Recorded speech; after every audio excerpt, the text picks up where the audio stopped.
Adam. Joe. Good morning, Max. Nice to meet you. There's two. Okay. Nice to meet you. Okay. So.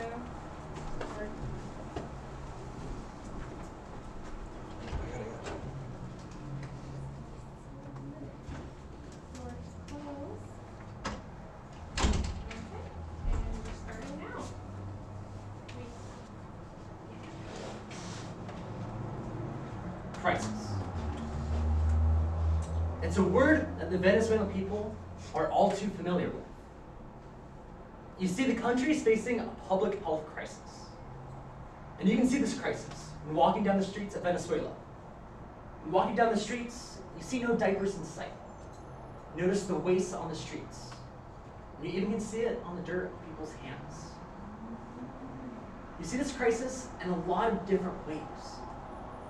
Most people don't see the opportunity within this crisis. And today, we're confident that MaxiNet and then we, the SWAT team, can see this opportunity amidst this crisis. So, today we are tasked with bringing the diaper industry into Venezuela to help those in need.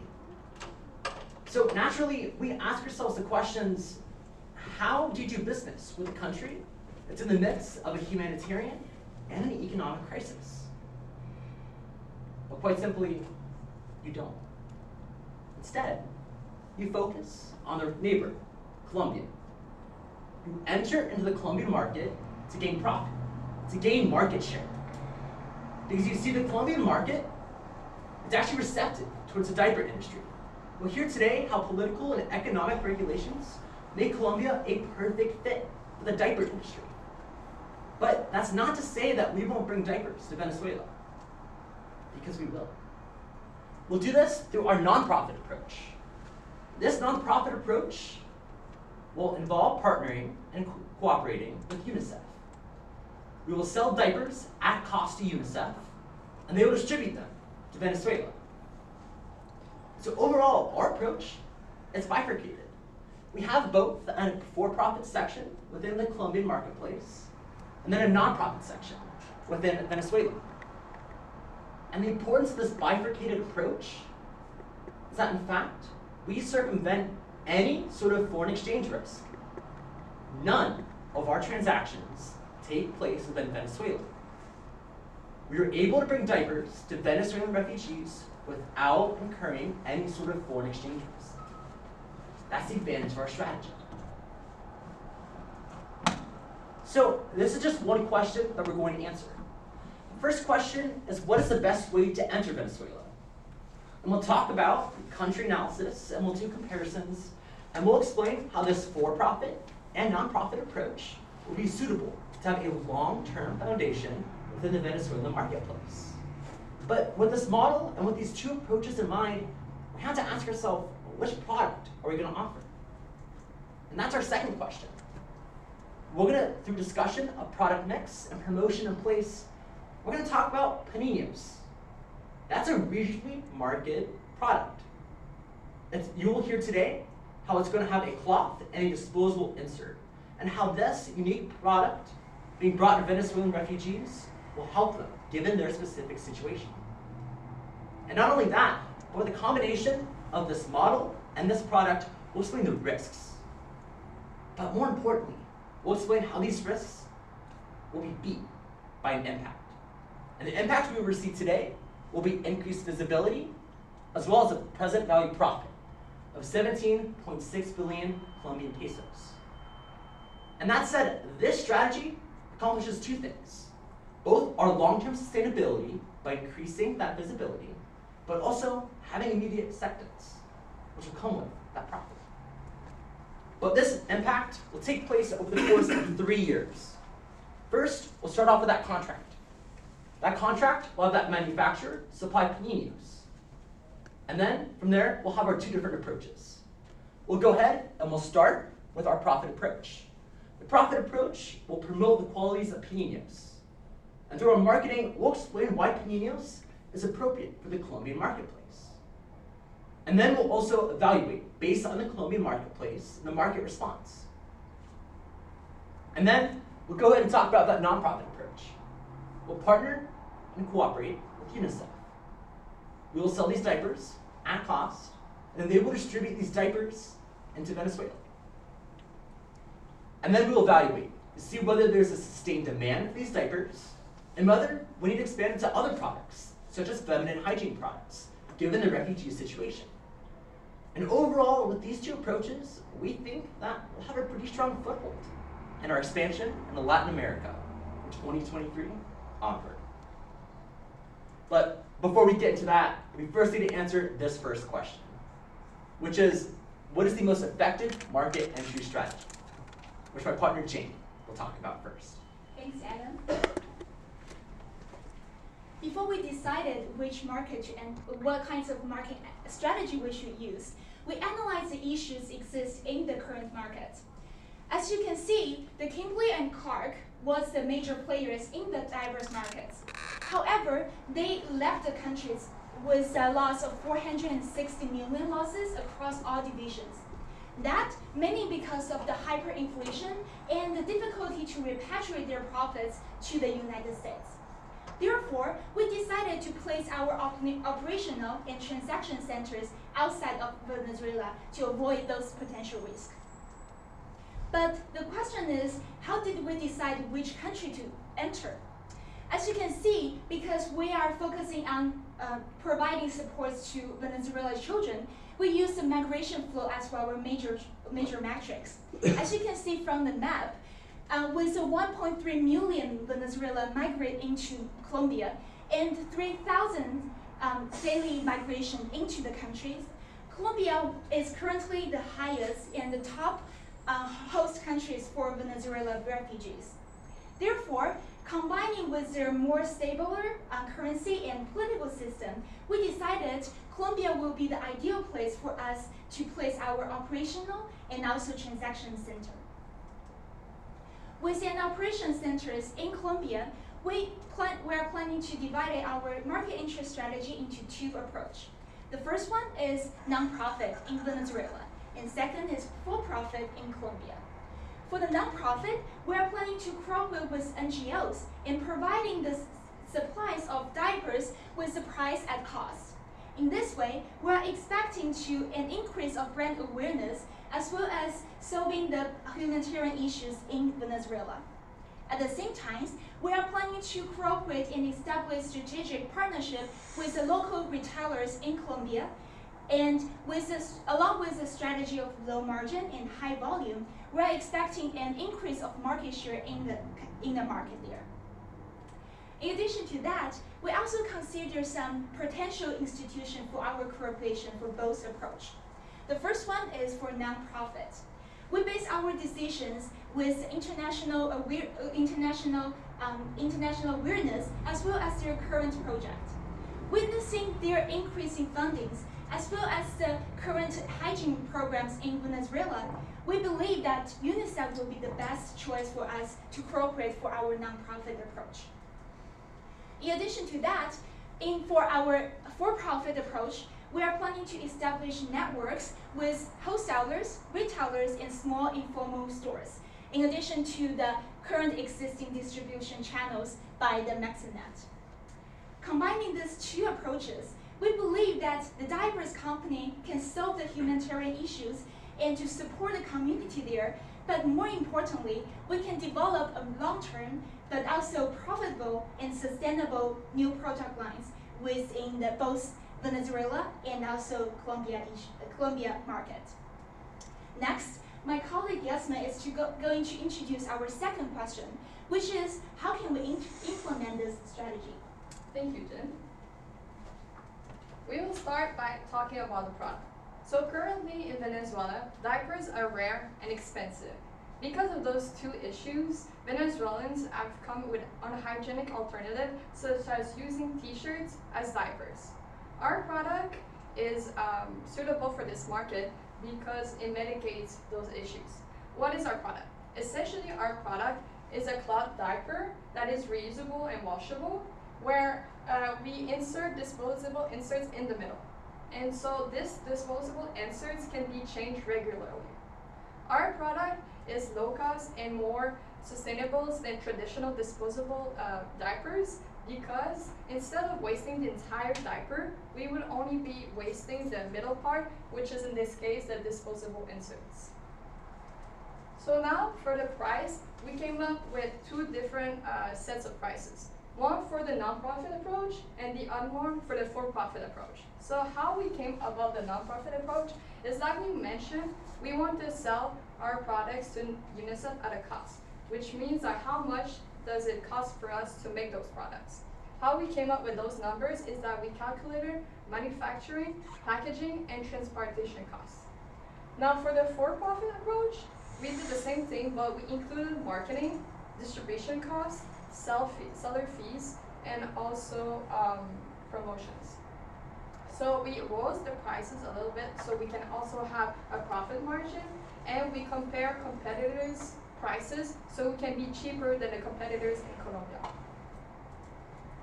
Now for the place. For the nonprofit approach, since we are selling to UNICEF, UNICEF will be in charge to decide where they want to distribute our product in Venezuela. As for the for-profit approach, like we mentioned, we want to take advantage of the distribution network Maxanet already has in Colombia, but we want to be most specifically in big retailers such as Tiendas de Uno and Grupo Éxito, who are big retailers in Colombia currently. Lastly, we understand the importance of promotion in a competitive market. So after doing our research, we found that in Colombia, advertisement is mainly done through TV ads, magazines, newspaper, and on the internet. This is a prototype that could be for an ad, a printable ad that could be in a magazine or a newspaper, but also we've put important elements that could be in a TV ad or on the internet. So some of the important elements are a slogan, un pañillo para su cariño, which essentially means one pañillo for your darling, your kid in this case. And so for the purpose of also this presentation, there's translation underneath the Spanish element, but in a real ad, it will solely be in Spanish. Lastly, we have our brand image, which is to remind customers that we're more affordable than competitors in Colombia, and also more eco-friendly because we're less than waste. Now, we will talk about what are potential risks. I will let Max explain more. Thanks, Yasmin. So while we recognize that any strategy comes with benefits, we recognize there's also risks associated with it. So we're going to go ahead and take a look at those right now. So the first one we considered is the instability in Venezuela. There's both political as well as economic stability that doesn't make it a feasible environment for current expansion. We also don't know how long the instability there will last. And as such, it's important to come up with alternative expansion methods throughout the Latin American market in the case that Venezuela doesn't become feasible. So countries neighboring Colombia, where our operations would actually be housed, would be Brazil, Peru, as well as Ecuador, all of which provide benefits either because of their large population, their ease of doing business, or their low competition. As such, we believe there are alternatives that are sufficient within the Latin American market if panadeños are not able to be distributed in Venezuela. Now, secondly, we looked at the US sanctions the government has imposed on companies doing business with Venezuela, Now, currently, the sanctions would not affect the Panadeños brand, as they're not actually being sold directly to Venezuelans. However, the regulatory nature is changing very, very quickly, and it could be an issue in the future. And as such, it's important to meet with the Office of Foreign Asset Control, the US government division that actually handles sanctioning US companies, to make sure that this diaper company is not in violation or will be in violation, and if they do become in violation, obtaining a general license which would allow them to do business within Venezuela. Now finally, we looked at the highly competitive nature of the Colombian diaper market. 94% of the market share is controlled by 3 companies, 2 of which are domestic. Now, as such, we looked at the top reasons that someone would switch from one of those other diaper brands to Panadeños. The top 2 are promotion as well as lower cost. With the promotion element, we kind of have that taken care of because of the excellent retail network and marketing network that Maxanet has in Colombia. This would essentially secure that we promote the product on all necessary channels. And then, as Yasmina mentioned, our product is lower cost than those of the competitors. For example, it's about 40% cheaper than Huggies disposable diapers in the same market. Now let's take a look at the numbers. So with a market of about 1.9 million children under the age of 3, the target consumer, using 2,000 inserts and 12 cloth diapers a year, it would yield a net present value profit of 17.6 billion Colombian pesos, or about 5.1 million US dollars. As such, we believe this strategy is really a slam dunk, and we now open the floor for any questions that you may have on our strategy. Thank you.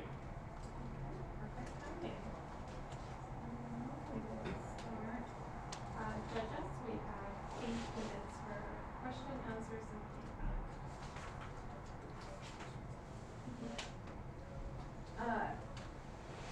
You mentioned the refugees in Venezuela and focusing in Colombia on the for-profit side. So are those refugees that are exiting Venezuela and going into Colombia then, are you supposing that those folks are purchasing the diapers in Colombia? So one of the main benefits of partnering with an organization like UNICEF is because of their global reach, they have operations both on the border in Colombia as well as Venezuela, as well as in major cities in Venezuela like Caracas. So by selling to UNICEF, we essentially hand the distribution off to them to where they feel people need it the most. So in some cases that is Venezuelans in Colombia right over the border. In other cases it might be Venezuelans in Caracas who are really struggling with the repercussions of the economic situation. And also in addition to that, according to our research, some of the families, they are separating, some of the family are in the Venezuela, and some of them have already migrated to Colombia. So by using the both nonprofit and for-profit strategy, we can also connect those families together, and maybe if we provide nonprofit strategies in Venezuela, they can create the good brand images for us as well.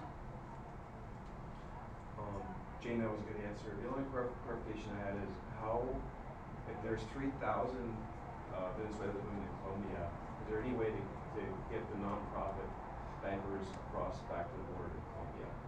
I'm sorry, in Venezuela. Are you going to be able to move the product across the border? Move the, do you mean like? From Colombia to Venezuela. Is that going to be an option? I think that's a very, very good question. We have considered these issues as well, but as we consider the characteristic of diapers is more like for the daily use and for the babies to use.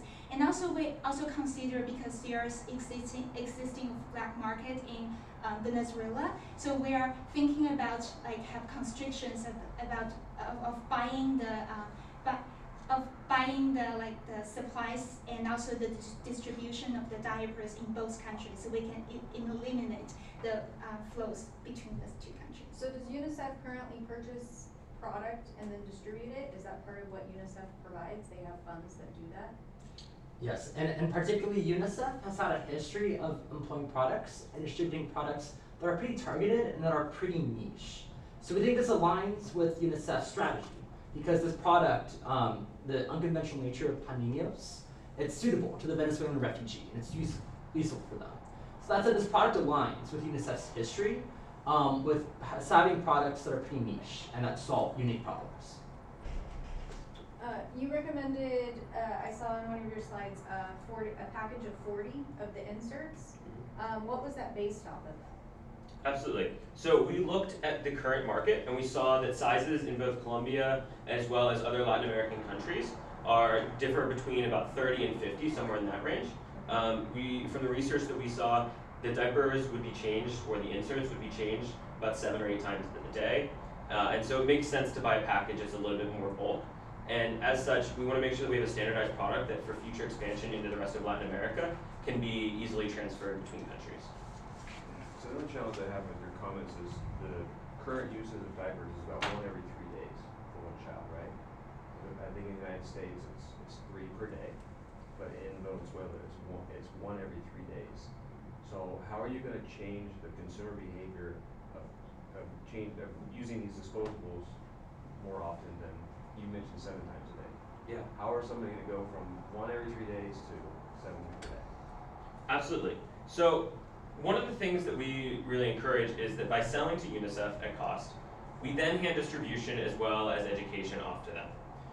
We believe that they have public health workers as well as individuals on the ground who are able to provide not only the diapers, or in this case pananinos, to the eventual user, but who can also provide recommendations. Change the diaper every few hours.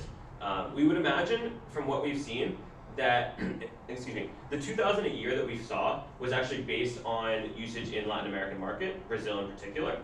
So as such, there is some knowledge, at least in the market, in the general market, as far as how frequently diapers should be changed. And we'd imagine that changing every 3 days is not desirable, but is simply dealing with the resources that are available. So if greater resources were provided to them, such as a greater supply of these inserts or diapers, then we'd have to imagine that they would want to do the best thing for their children and replace them as frequently as necessary. And then just to quickly add on to Max, another factor that explains that behavior in Venezuela and Latin America is price sensitivity. So by having these diapers pretty cheap and by partnering with UNICEF, we're offering them pretty much free diapers. And so that encourages that behavior. And like what Max said, a lot of it will be focused on education. So that price sensitivity factor is eliminated by distributing these diapers at no cost and having that education component coupled with it as well.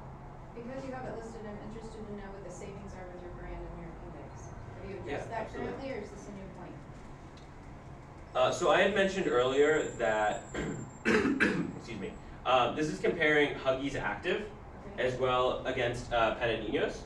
So Huggies Active, as you can see the difference in price here, comparable size packaging. The Pananinos cloth diapers, we recommend from our research what we've seen is they'd have about, you go through about 12 of those a year as they can be washable, and then you're just disposing of the inserts that are actually getting dirty. And so as such, throughout a year using 2,000 Huggies versus 2,000 Pananinos and 12 cloth diapers, you'd end up with a savings of about 40%. So, from a usability standpoint, a family's going to have to purchase the cloth diaper base, whatever it's called, right? Yeah, the shell. The shell, the Mhm. shell. Would that be part of what UNICEF would offer for free? Yes. So we- they would already have that, so if they Yes. had that, if need be, due to limited resources, Mhm. they could continue washing that regardless of what's recommended. Yeah, absolutely. And still be purchasing inserts? Am I Absolutely. correct? Yes. You would realistically you could only keep one of the cloth diapers on hand. We would recommend that they're replaced about once every month, but you could go longer than that if absolutely If they necessary. didn't have the resources to make that investment. Yeah, which is one of the beneficial portions of it. Excellent. Any other questions? 1 minute? This is feedback? Sorry, you're our first group. Feedback. You did a good job at it. Thank you. So I want to start out by saying, great presentation. You had a really good flow amongst all 4 of you. We covered a lot of ground in a very short period of time, right? And it flowed very smoothly, which is not always very easy to do. You did an excellent job of doing that.